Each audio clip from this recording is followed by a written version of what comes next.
익산 일빛교회 장권능 목사입니다.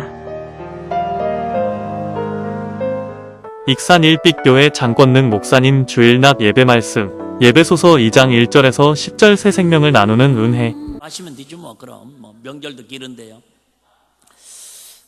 추석 명절을 앞두고 저랑 하나님 앞에 10월 첫째 주를 먼저 주님 앞에 나와서 신령과 진정으로 예배하고 감사제를 드리는 우리 성도님들 한 분 한 분에게 주님의 놀라우신 은혜와 사랑과 위로와 평강과 하나님의 예비하신 복이 이번 10월 달과 또 추석 명절 기간 동안에 더 풍성한 열매로 채워지시는 주인공들이 다 되시기를 주의 이름으로 축복합니다. 우리 인류 역사가 진행되어 오는 동안에 우리 인류를 괴롭히고 불행하게 만드는 세 가지가 있습니다. 우리가 이렇게 행복하게 살면서도 우리를 늘 힘들게 하고 불행하게 하는 세 가지 이유가 원인이 있는데, 첫 번째는 뭐냐면 가난이라고 하는 이것이 우리 인류를 불행하게 만듭니다. 우리 개인적으로도 마찬가지잖아요. 그 정말로 세상말로 개도 안 물어가는 그 돈 때문에 마음 상할 때도 많고 힘들 때도 많고 자존심 상할 때도 많고 심지어 그 좋은 가족 간에 혈육 간에도 싸우고 원수가 되는 그런 경우도 있습니다. 인류를 불행하게 하는 첫 번째 원인은 뭐예요? 이 가난이라고 하는 문제입니다. 두 번째는 질병이라고 하는 문제입니다. 질병, 먹고 살만하면 또 아프고, 이제 좀 자녀들이 좀 잘 돼가지고 효도 좀 받으려고 그러니까 어디 좀 놀러가자고, 엄마야 나 관절 쑤셔갖고 못 가겠다, 너희들끼리 다녀와라. 참 또 질병, 아픔, 이런 것으로 인해서 인류가 불행되게 하는 원인 중에 하나입니다. 세 번째는 전쟁이라고 하는 이런 원인으로 인해서 인류가 불행해져 가고 있다는 걸 알 수가 있습니다. 근데 이 모든 것들이 왜 생기느냐, 결론은 오늘 본문에도 말씀하고 있다면 욕심 때문에 그렇다라는 거예요. 우리가 볼 때는 미국 정도 되면 좀 가난한 나라 좀 이렇게 관세도 좀 내려주고, 우리나라 6.25 때 와서 도와주던 것처럼 그렇게 좀 넓은 마음으로 좀 우리나라를 좀 선대해주면 좋을 텐데, 과도한 욕심으로 인해서 이제는 이렇게 한미 관계도 약간은 불편함을 하소연할 수밖에 없는 그런 시대를 살아갑니다. 근데 욕심이 많은 것으로 인해서 많은 인류의 결국은 불행이 시작됩니다. 근데 바꿔 얘기하면 욕심이 없으면 인류는 또 그만큼 발전할 수도 없습니다. 예를 들면 우리 자녀들이 공부에 대한 욕심이 있어야 그래도 뭐예요? 공부를 잘할 수 있지 않습니까?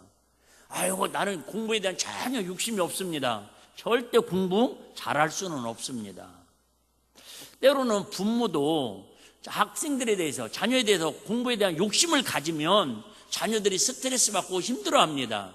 그렇다고 해서 부모님들이 자녀에 대한 공부에 대한 욕심이 전혀 없고 자기 놀러나 다니고 자기 관심사만 발전시킨다면 그 아이가 또 공부를 잘할 수 있는 확률은 상당히 떨어질 수밖에 없습니다. 이처럼 우리 인생을 살아가는 데 있어서 꼭 필요한 것 중에 하나가 뭐예요? 욕심입니다. 욕심 없으면 세상을 우리가 살아갈 수 없습니다. 여러분, 건강에 대한 욕심도 있으니까 새벽부터 열심히 일어나면 운동하고 뛰고 걷습니다. 여러분, 가난도 이기려고는 욕심이 있으니까 새벽부터 이런 늦게까지 열심히 일하고 수고하고 애쓰고 그러는 거 아닙니까? 근데 그 과도한 욕심이 결국은 뭐예요? 또 인류를 망가뜨리고 우리를 불행하게 만드는 원인이 바로 거기에 있다라는 거예요. 자, 오늘 에베소서는 더 이상 내용은 설명드리지 않아도 잘 아는 말씀입니다. 바울 사도가 감옥에 갇혀가지고 써서 보낸 편지라고 해서 옥중서신이라고 이야기를 합니다. 에베소 교회라고 하는 에베소 도시에 있는 교회를 향해서 보낸 편지인데요. 그 당시 에베소 인구는요 한 25만 명 정도, 우리 익산시 인구만큼이니까 지금으로부터 2000년 전이니까 엄청나게 많은 인구의 수를 갖고 있습니다. 로마 제국 안에서 5대 도시에 해당되는 그런 도시고요. 세계 7대 불가사의 중에 하나라고 알려져 있는 아르테미스의 신전이 바로 거기 있고요. 또 원형 경기장이 있는데 무려 2만 5천 명이 한 번에 들어가 가지고 이렇게 할 수 있는, 우리 팔봉에 우리 종합 축구장 있잖아요. 거기 10,000명도 못 들어갑니다. 그러니까 얼마나 큰 원형 경기장, 그 당시에 그만큼 발달된 도시가 바로 이 에베소 교이고 에베소 지역이었습니다. 근데 이렇게 발달할수록 발달하는 게 같이 있는데 인간들의 탐심과 욕심이 같이 발달돼 가지고 뭐 상업은 말할 것도 없고, 특별히 뭐에 발달이냐면 사람들이 좀 풍요로가 넘치고 물질이 넘치고 이런 하다 보니까는 사생활들이 문란하고 음란했습니다. 그로 인해서 사도 바울이 강력하게 에베소 교인들에게 너희는 절대 세상에 물들지 말고 육체의 쾌락과 음행에 빠지지 말고 오직 몸의 행실을 바르게 해서 하나님의 복음으로 살아야 한다는 것을 교훈하면서 예수 그리스도하고 교회의 관계를 설명하는 그런 내용이 오늘 본문의 내용입니다. 그러면서 우리가 잘나서 우리가 행동을 똑바로 해서 선한 일을 많이 해서 하나님의 은혜의 구원의 선물을 받는 게 아니라 하나님이 전적으로 우리를 사랑하셔서 주신 선물이 바로 죄사함 받고 하나님의 자녀가 되는 구원의 선물이라고 우리에게 가르쳐주는 내용이 에베소서의 내용입니다. 자, 우리가 오늘 이 자리에 와서 앉아있는 것은 뭔가 예수를 믿지 않는 사람들과 좀 차이가 있습니다. 아마 모르긴 몰라도 예수를 믿지 않는 사람들 오늘 마음들이 상당히 분주하겠죠. 대부분은 뭐 이제 고향을 향해서 오는 사람들일 것이고, 내일 또 추석을 위해서 뭐 맛있는 음식을 준비하는 사람도 있고, 하여튼 오늘 마음들이 상당히 분주할 겁니다. 예수를 믿는 사람과 안 믿는 사람들, 즉 성경을 아는 사람들과 알지 못하는 사람들의 차이가 여러 가지가 있습니다.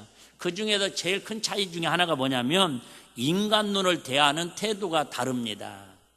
예수를 믿는 사람과 안 믿는 사람 인간론, 예를 들면 하나님을 믿지 않고 성경을 모르는 사람들은 인간은 만물의 영장이기 때문에 비교적 선하고 의롭고 착하다고 생각을 합니다.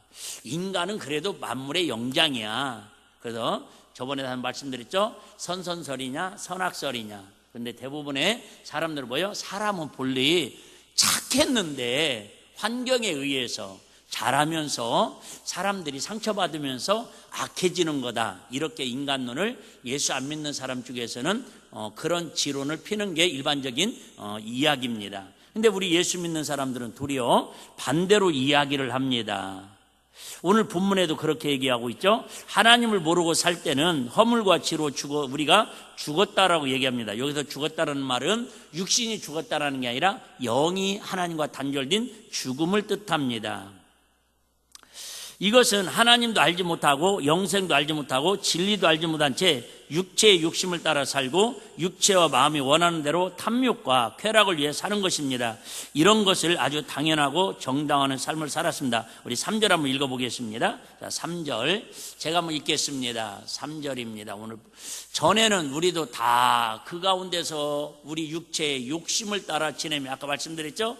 여러분, 과도한 욕심이 나쁜 거예요, 좋은 거예요?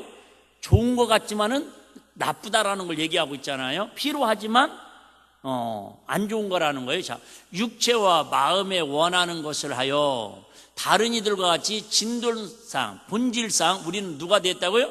진노의 자녀였다라는 거예요. 그러니까 우리는 만물의 영장도 아니고, 우리는 뭐 그렇게 뭐 착한 사람들도 아니고, 원래는 우리 태어날 때부터 누구로 태어났다라는 거예요?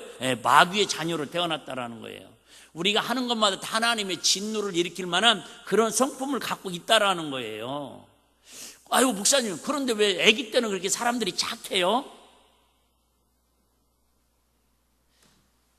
씨가 있는 것이, 악한 씨가 있는데 그 씨를 뿌릴 곳이 없는 거예요. 예를 들면 여러분, 아이들한테 모르긴 몰라도 엄마 아빠가 앉혀놓고 거짓말을 하라고 가르치는 부모는 이 지구촌에 한 명의 부모도 없을 겁니다.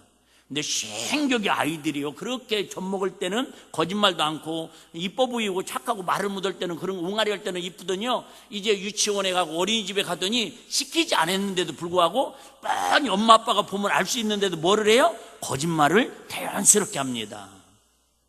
뭐가 잘한 거예요? 마음에 악한 진노의 씨가 자라는 거예요. 그게 나중에 초등학교 가면 뭐예요? 꽃을 핍니다. 태연하게 거짓말을 해도만 태연하게 하고. 하여튼 저는 중학교 때까지 거짓말을 참 많이 한 것 같습니다. 지금도 많이 하고 살지만. 제일로 거짓말을 많이 하는 것 중에 하나가 뭐냐면 참고서 산다고 2,000원짜리 3,000원 달라고 한 거예요. 용돈을 안 주시니까 그건 내 합리화잖아요. 내 합리화. 심지어 참고서를 사야 하는데 2,000원 주고라도 사야 하는데 정가가 붙어 있잖아요. 하필이면. 그러면 정가를 막 이게 하여튼 뭐 견출지로 붙이기도 하고 강행 원장님도 같이 공범이었어요. 표정 보니까. 더 나쁜 것까지 합니다. 뭐예요? 거기다가 내 이름을 써가지고 부모님한테 참고서 썼다고 3,000원 받았다고 확인을 시켜드리고 사실은 누구 거예요? 친구 거. 이처럼 우리는 누가 시키지 않아도 참 거짓말을 만드는 데는 아주 타고난 기술자처럼 자연스럽게 합니다. 이게 뭐예요? 우리 인간 눈의 본질상 진노의 자녀의 마음이라는 거예요.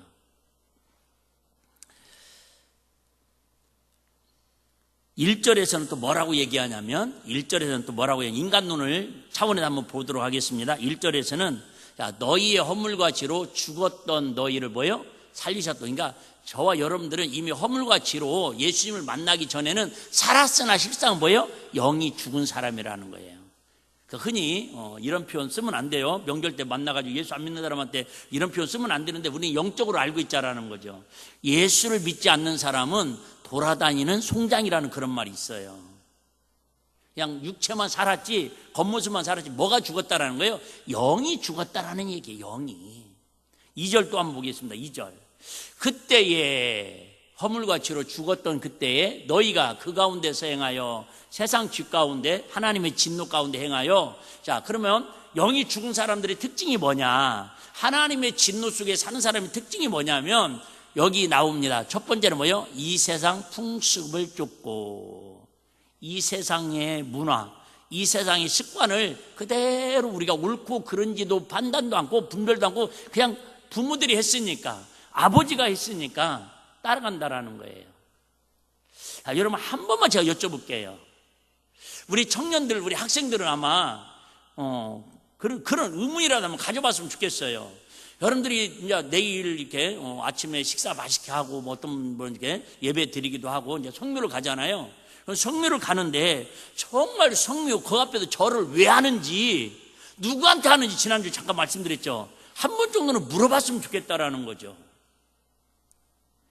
제가 오래전에 우리 지금은 저번에 돌아가셨는데 우리 큰 집의 큰형 지금 우리 대장이죠. 사촌들 간의 대장이 전화 왔어요. 야, 이렇게 산소 벌초도 하고 관리도 해야 하니까 다 참석을 하라는 거예요. 제가 익산에 처음에 왔을 때 몇 번 안 가다가 하도 막 들려오는 소리가 막 흉악한 소리가 들려와가지고 교회 다니면 그러냐, 예수 믿으면 덕이 돼야지 막 별소리가 다 들리길래 갔어요.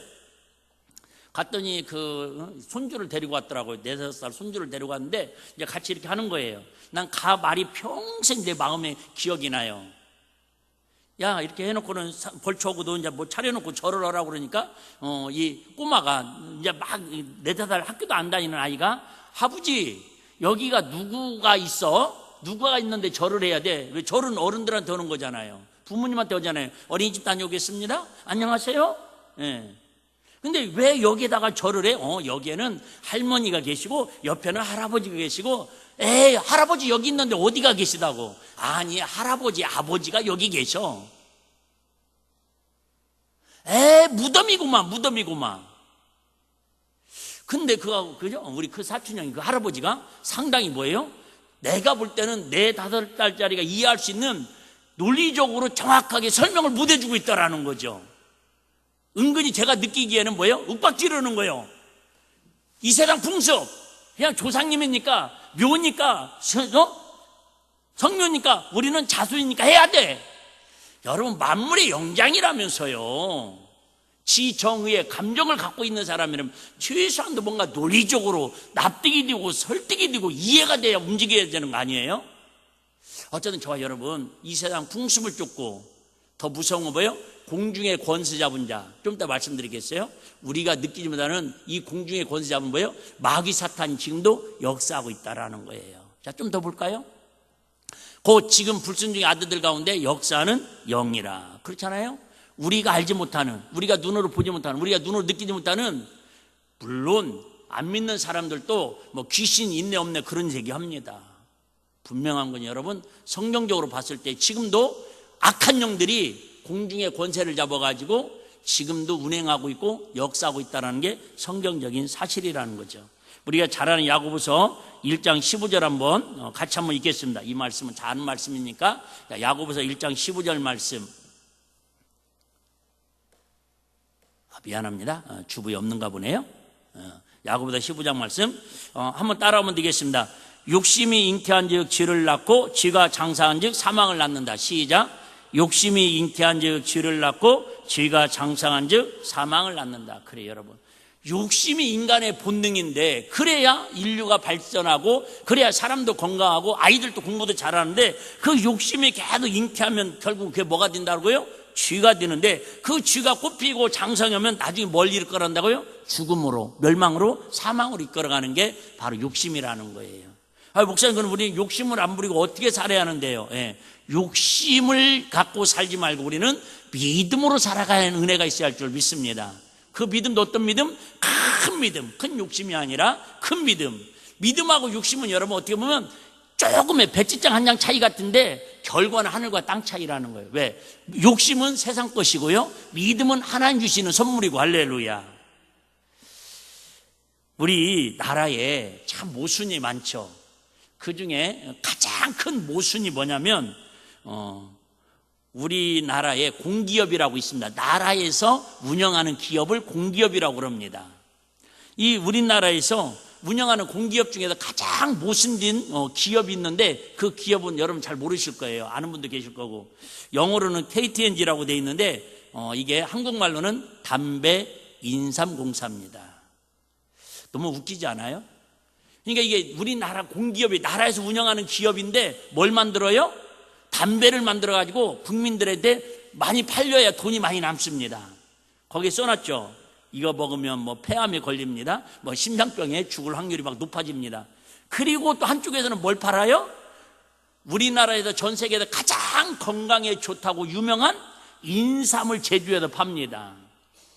얼마나 모순이에요. 국민들이 먹으면 마시면 죽는 담배를 팔아서 돈을 벌고 또 그래서 이런 속담이 있다고 그럽니다. 담배로 버린 몸 인삼으로 보신하자. 제가 무슨 얘기를 하려고 그러냐면 세상의 모든 것들이 지금 그런 시스템으로 가고 있습니다. 우리가 70년대 막 살아오면서 잘 살아보다 새마을운동을 막 열심히 경제가 1순위로 그렇게 모든 체제가 다 갔습니다. 지금도 마찬가지입니다. 근데 그 경제가 발전하면서 공장이 세워지면서 그 공장으로 인해서 뭐예요? 폐수로 인해서 결국은 부모님들이 암에 걸리고 우리 여기 장신마을인가도 있었잖아요. 익산에도. 지금도 아직 해결 안 됐지 않습니까? 이처럼 막 경제는 발전하는데 그 산업화로 인해서 부작용이 그 욕심이 산업화의 욕심이 결국은 뭐예요? 우리의 삶을 저하시키고 건강을 해치는 그런 일들을 지금 해가고 있다 그 말입니다. 자, 우리 3대 영적인 원수가 있습니다. 아까 읽어봤지만 자, 우리가 영적 생활하는 데서 3대 영적 원수가 있는데 첫째는 여러분 세상입니다. 이 세상 말 그대로 우리가 살고 있는 가정, 학교, 직장 이 모든 것을 우리가 다 세상이라고 얘기합니다. 사실은 세상은 우리의 뭐가 돼야 돼요? 무대가 돼야 합니다. 예수 믿는 사람들이 가서 막 빛처럼 빛나는 별처럼 빛나는 영롱한 영향을 끼치는 그런 무대가 되어야 하는데 때로는 이 세상이 우리에게 뭐예요? 영적 생활하는데 아주 원수입니다. 그 초창기 때 중세시대 때는 세상이 너무 악하니까 믿음 생활을 하기가 힘드니까는 수도사들이라고 그래서 참 뭐 절간처럼 수도원에 들어가고 막 절벽 같은 데 동굴 같은 데 들어가가지고 우리 세상 사람들 만나지 말자. 우리 세상 일을 하지도 말자. 그래서 우리나라에도 그런 거 있었어요. 뭐가 있었죠? 신앙충이라고 있었습니다. 북부시장에도 가보면 양말 같은 거 파는 데 있잖아요. 그 사람들 마찬가지예요. 뭐 세상에 있으니까 막 맨날 보는 게 쥐 짖는 거, 욕하는 거, 싸우는 거 막 이러니까 야, 우리끼리 산속에 들어가가지고 근데 웃기는 건 그럼 거기서 만들었으면은 자기들끼리 팔아야 하는데 어디 와서 팔아요? 세상 와서 팔아요. 어쨌든 이게 아이러니였다라는 거예요. 우리 인간들의 아이러니였어.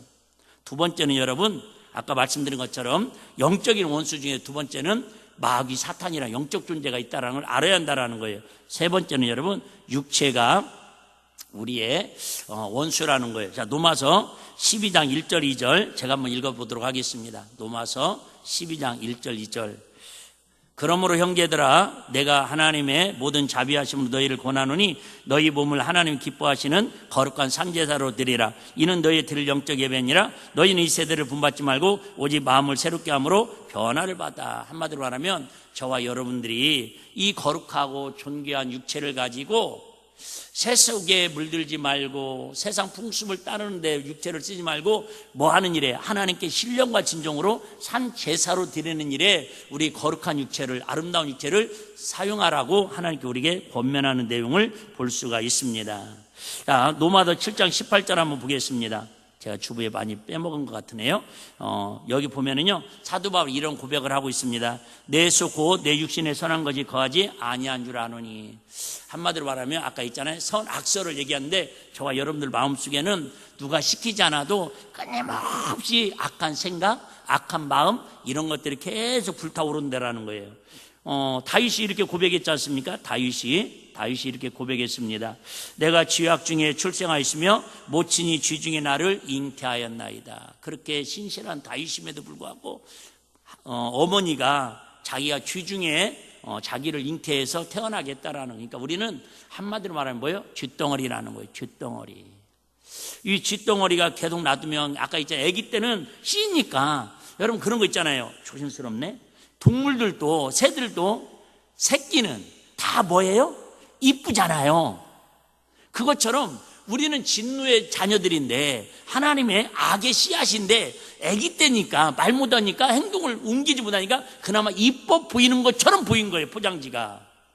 근데 이게 세상을 만나고 악한 영들이 역사를 하고 우리가 그요 세상 속에 이제 뭐 육체의 어떤 욕심을 따라 살아가다 보니까 이게 개발이 돼가지고 나중에 그나마 양심이 있고 부모님이 컨트롤해주고 문화가 컨트롤해주고 교회에서 컨트롤해주고 사회가 학교에서 컨트롤해주는 사람은 그나마 그 제도 안에서 자라가는데, 이제 비행청소년이라고 잘못된 길을 빠지면은 나중에는 정말 사회의 악이 되고 평생 후회할 삶을 살아가는 그런 인물들이 뉴스에 나오는 게 우리의 실체다, 그 말입니다.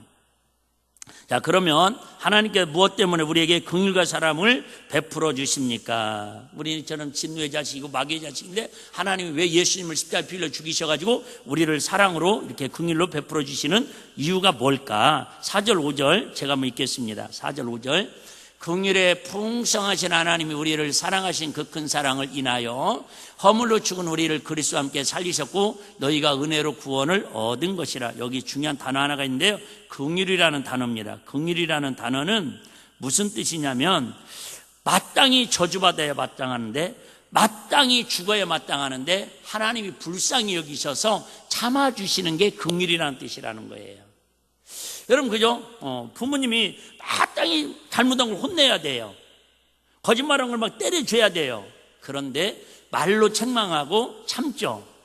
당연히 혼나야 하는데 참아주는 마음이 무슨 마음이라고요? 긍휼한 마음이라는 거예요.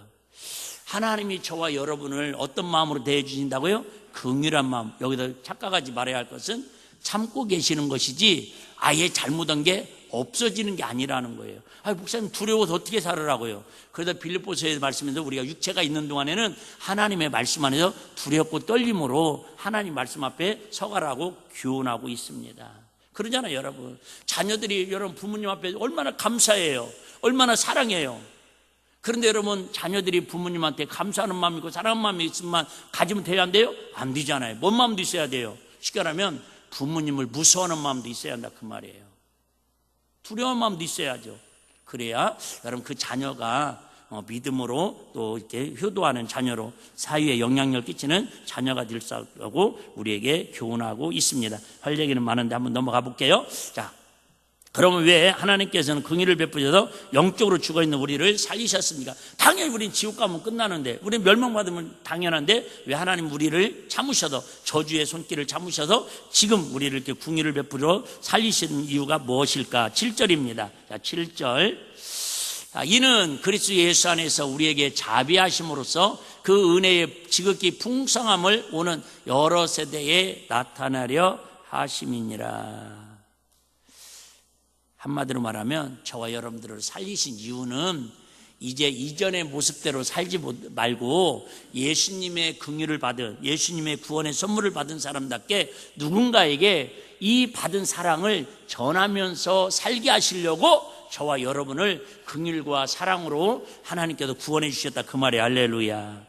에베소 2장 11절 12절 다시 한번 제가 읽겠습니다. 그냥 들어만 보셔도 될 것 같아요. 자, 그러므로 생각하라. 너희는 그때 육체로 이방인이요 손으로 육체 행한 할례당이라 칭하는 자들에게 무할례를 칭함을 받은 자들이라 같이요. 그때에 너희는 그리스도 밖에 있었고 이스라엘 나라 밖에 사람이라 언약의 약속의 언약들에 대하여 위인이요 세상에 소망이 없고 하나님 없는 자이더니.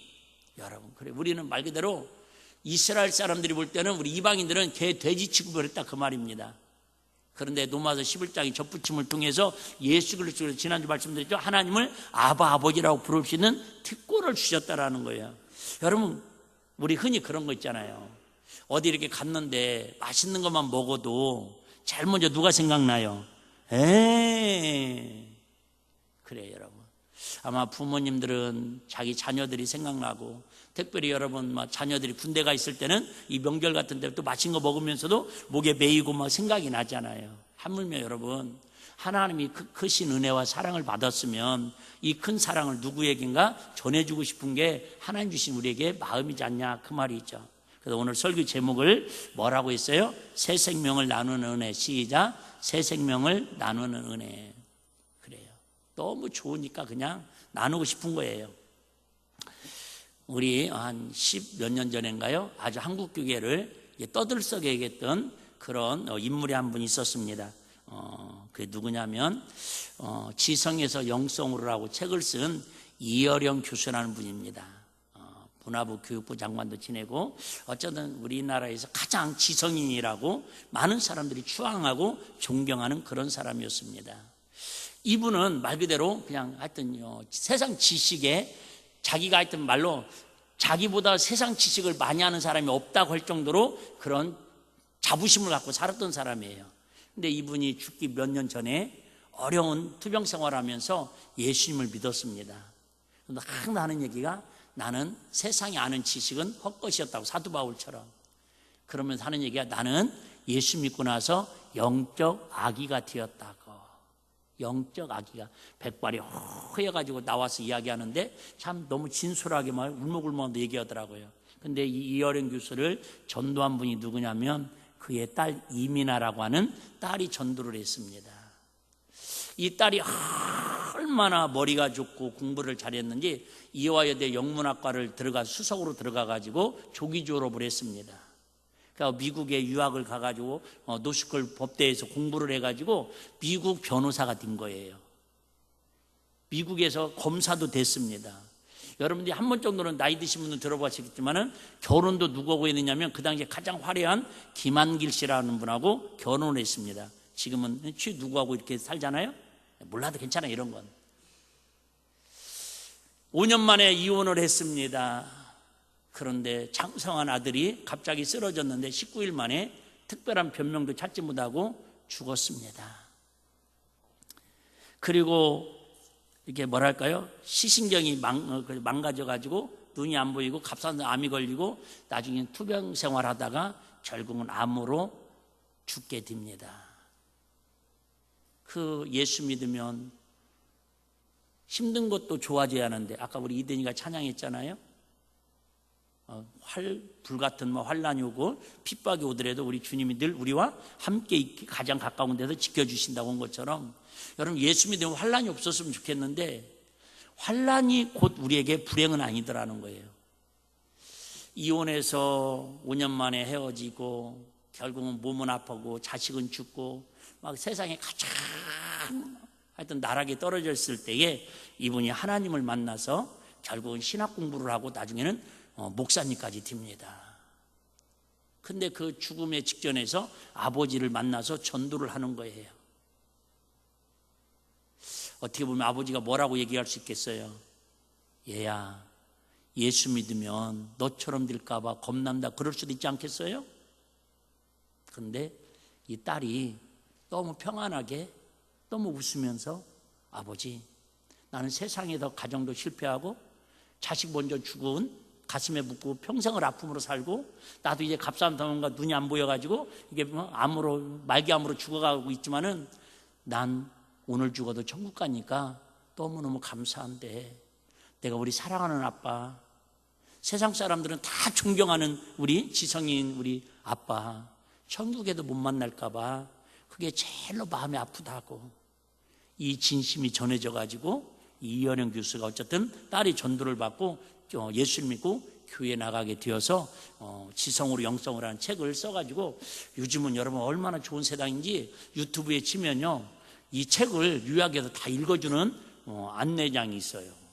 참 기가 막힌 시대예요, 여러분.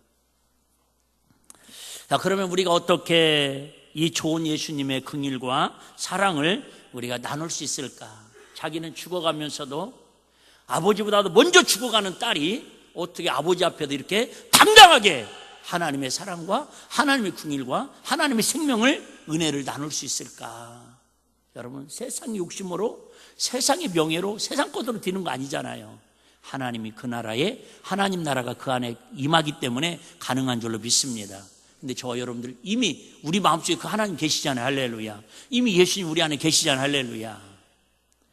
첫째는요, 우리가 하나님의 긍휼과 사랑을 나누고 새 생명을 나누는 사람이 되려면 8절 10절 자 먼저 한번 읽겠습니다. 자, 너희가 그 은혜를 인하여 믿음으로 말미암아 구원을 얻었나니 이것이 너희에게서 난 것이 아니요 하나님의 선물이라. 행위에서 난 것이 아니니 이는 누구든지 자랑치 못하게 하려 함이니라. 우리는 그의 만드신 바라 그리스도 예수 안에 선한 일을 위하여 지으심을 받은 자니 시작. 이 일은 하나님이 전에 예비하사 우리로 그 가운데서 행하게 하려 하심이니라. 하나님이 저와 여러분을 친히 지으셨는데 뭐라고 지으셨다고요? 선한 일을 하라고 지으셨다라는 거예요. 세상에 행악을 끼치는 사람으로 살지 말고 하나님이 저와 여러분을 구원하시고 친히 만드신 것은 제발 뭐하고 살라고? 선한 일하고 살으라고. 근데 그 선한 일이 뭐라고요? 하나님의 긍휼과 사랑과 하나님의 구원의 은혜의 선물을 누군가에게 나눠주는 일이 가장 선한 일이라는 거예요. 4절입니다. 긍휼에 풍성하신 하나님이 우리를 사랑하신 그 큰 사랑을 인하여 긍휼을, 그죠? 긍휼에 풍성한 하나님이 우리를 사랑하신 그 큰 사랑을 인하여. 로마서 5장 8절 우리 같이 한번 또 읽겠습니다. 로마서 5장 8절 시작. 우리가 아직 죄인 되었을 때에 그리스도께서 우리를 위하여 죽으심으로 하나님께 우리에게 대한 자기의 사랑을 확증하셨느니라. 그래서 사도 바울은 이렇게 고백합니다. 로마서 1장 14절입니다. 로마서 1장 14절. 헬라인이나 야만인이나 지혜 있는 자나 어리석은 자나 자에게 다 내가 누구다? 빚진 자다. 여러분, 자녀들은 부모님한테 다 뭐한 사람이에요? 빚진 자잖아요. 근데 이 말씀을 여러분 잘 이해를 해보셔야 돼요. 지난번에 제가 한번 그런 말씀 드렸죠. 빚진 자라는 말은, 빚진다라는 말은 물론 이게 물건으로 얼마 계산을 할 수도 있는 거지만은 빚진다라는 말은 뭣도 포함되어 있다고 그랬죠? 책임지다라는 말도 포함되어 있죠. 그래서 여러분, 부모님에게 빚진 마음을 갖고 사는 사람은 그래서 부모님을 뭐 하는 거예요? 노후에, 물론 의미는 법적으로는 뭐 해야 돼요? 책임을 져야 하는 거야. 책임을 져야 돼. 그래서 봉양을 하고 공경을 해야죠. 여러분, 하나님, 자, 그러면 생각해봐요. 지금 사도 바울이 고백을 하는데 하나님 앞에 자기는 뭔 사람이래요? 빚진 사람이래요. 이거 이해가 돼야 안 돼요? 되잖아요. 빚진 자죠. 예수님이 나를 십자가에 대신 피를 죽으시고 나를 값주고 그저 산 게 아니라 은혜로 하나님 빚진 자죠. 근데 하나님께 빚진 자라고 하면 이해가 되겠는데 헬라인이나 야만이나 지혜 있는 자나 어리석, 즉 이방인들에게 빚진 자라고요. 사도 바울은 이방인들과 관계가 있는 사람이 없는 사람이에요. 전혀 없는 사람이에요. 태어날 때부터 선택된 사람이잖아요. 그런데 하나님이 사도행전 9장에서 바울을 하나님이 개종시킨 이유를 얘기합니다. 뭐라고 얘기해요? 이는 사도 바울은 이방인을 위한 택한 나의 그릇이라고 표현하고 있습니다. 자, 무슨 얘기냐면 하나님으로부터 사랑과 긍휼을 받고 하나님의 자녀가 됐는데 이제 나는 하나님의 복음의 빚진 자인데 이 빚을 하나님 앞에 갚을 길이 아니라 누구에게? 나하고 상관없는 그동안 야만이라고 했던 개취급했던 헬라 사람들, 야만인들, 어떤 누구들에게 세상 곳곳에 있는 저들에게 이제는 내가 복음을 전해야 할 뭐를 책임감을 갖는 게 빚진 자의 고백이다 그 말입니다. 사도 바울은 로마서에 그렇게 고백합니다. 내가 골육 친척을 구원하지 않으면 배나도 악한 자라고.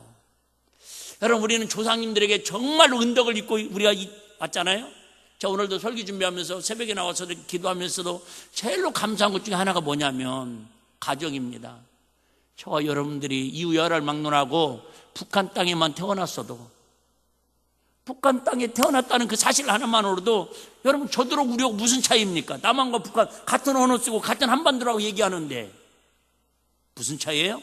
그냥 이 대한민국에 태어났던 이 사실만으로, 남한 땅에 태어났다는 이 사실만으로 우리가 이렇게 지금 풍요로운, 자유로운 이런 행복한 영적 생활을 할 수 있는 거 아니냐 그 말이. 할렐루야. 근데 여러분 막 저 부족으로 태어났어 봐요. 옛날에 MBC에서 가면 막 팝퀸이한가 막 그때 막 이렇게 해가지고 막 야, 그런데 태어났으면 우리 어쩔 뻔했어요.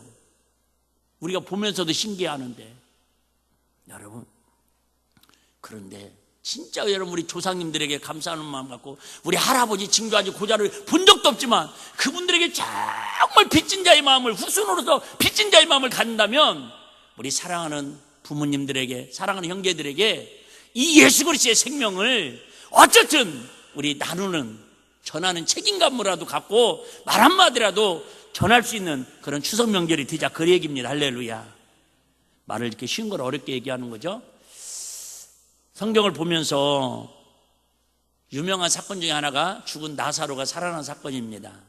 뭐 살아난 거야 뭐 어차피 또 죽었는데 뭐 그럴 수도 있는데, 이 죽은 나사로가 살아났는데 살아난 후에 어떻게 살았을까, 이게 좀 궁금합니다. 근데 성경에 다행히 이것은 미션으로 남겨놓지 않고 성경에 기록을 해놨더라고요. 이 성경만 읽고 정리하겠습니다. 요한복음 12장 9절에 11절입니다. 유대인의 큰 무리가 예수께서 여기 계신 줄 알고 오니 이는 예수만 위함이 아니요 죽은 자 가운데 살리신 나사로도 뭐요? 보려 함이로라. 지금 나사로가 살아났어요. 그래서 막 사람들이 지금 막 난리가 났습니다. 누가 우리 집안에 예수를 믿어? 우리 집안은 대대로 불교 집안이, 유교 집안이 제사를 지내야 하는데 지금 막 난리가 났습니다. 지금 난리가 났어요. 그런데 그 예수님을 지금 보러 오기도 했지만은 누구도 보러 왔대요? 죽은 자 가운데요 살리신 나사로도 보려 함이로라. 어떤 목사님이 몇몇 명 모이는 목사님이 어제 이렇게 페이스북으로 올리셨는데 그런 거를 썼더라고요. 추석 명절인데 저 수도권에 있는 교회예요. 내일 우리 교회에는 누가 올란가? 성도들이 다 고향 가가지고 텅텅 교회가 비일 텐데 우리도 어떤 청년이 전화해가지고 그러더라고요. 목사님 주일 예배 드릴 수 있겠어요? 왜요? 그랬더니 성도들이 텅텅 비어가지고 없을 것 같은데요. 뭐 없던 있던 뭐 예배는 하나님께 드리는 거니까요. 근데 그 다음에 그 목사님이 확실히 시적인 표현을 썼더라고요. 성도님들, 교회는 다 텅텅 비어있을지라도 제가 강단에서 여러분의 보름달이 되겠습니다, 이렇게 글을 올려놓으셨더라고요. 아무리 봐도 저는 보름달은 같진 않잖아요. 여러분, 제가 하고 싶은 얘기가 그 얘기예요. 이번 명절 때 새벽에 말씀드린 것처럼 예수만 믿는 가정으로, 온 가정이 샤론의 꽃 예수로, 예수만 섬기는 가정으로 예배드리는 가정 얼마나 행복해요. 근데 생각이 좀 다르고 영적으로 좀 다른 가정들도 있잖아요. 우리 가정도 그러거든요. 그럼 불편하잖아요. 어색하잖아요. 그럼에도 불구하고 여러분을 통해서 불편함이 죽은 나사로가 살아난 것처럼 최소한도 여러분의 언어, 여러분의 표정, 여러분의 행실을 통해서 와, 우리 동서가 1년 사이 이렇게 변화되었네. 야, 우리 동서가 우리 집안의 보름달이네. 그만해야지. 더우면 보름빵이네, 보름빵. 참 저는 이 말씀이 오늘 새벽에 기도하는데 마음이 와닿더라고요. 예수님은 당연하고 예수만 위함이 아니요 죽은 자 가운데서 살리신 나사로도 보려 함이러라. 나사로도 보려 함이러라. 누가? 그 주변에 핍박했던 사람들이, 예수를 잡아 죽이려고 한 사람들이. 아마 이번 명절에 저와 여러분이 예수 믿는 것 때문에, 여러분의 행동 때문에, 언어 때문에 지지하는 사람도 있겠지만은 때로는 색안경을 끼고 때로는 불편한 시선으로 보는 사람들, 근데 그들에게 어떤 모습을 보여줄 거냐 그 말이죠. 자, 좀 더 읽고, 자 10절, 대제사장들이 나사로까지 죽이려고 모의하니. 그래요 여러분, 이제 막 죽었다 살아났는데 또 죽이려고 그럽니다. 여러분 진짜 예수 믿는 얼마나 좋아요. 근데 예수 믿는 걸 뭘 그렇게 못마땅하고, 뭘 그렇게 가정에 피해를 줬다고, 뭘 그렇게 왜 이렇게 못 살게 하는 거예요? 예수 믿는 걸 왜 이렇게 방해하는 거예요? 왜 이렇게 힘들게 하는 거예요? 11절, 나사로 가닥에 많은 유대인이 가서 예수를 뭐함이라? 믿음이라. 야, 우리가 볼 때는 예수 믿고 변화되면 좋은 것 같은데, 여러분 아까 있잖아요, 마귀가, 세상의 영을 가진 사람은요 예수 믿고 그 나라로 전향하는 걸 이렇게 꼴 보기 싫어서 그 꼴을 못 보는 거예요. 혹시나 여러분 믿음으로 추석 명절을 보내려고 하는데 때로는 오해의 소리를 듣고 때로는 애매한 소리를 듣더라도 너무 그 감정에 여러분 마음 상하지 마시고, 우리 나사로를 보려 하는 것처럼 우리 죽이려고 하더라도 우리 내 안에 계신 예수님을 여러분 자랑하고 또 예수님을 보여주는 그런 보름달 같은 추석 명절을 잘 보내시고 다음 주에 우리 승리의 간증으로 만나는 주인공들이 다 되시기를 주의 이름으로 축복합니다.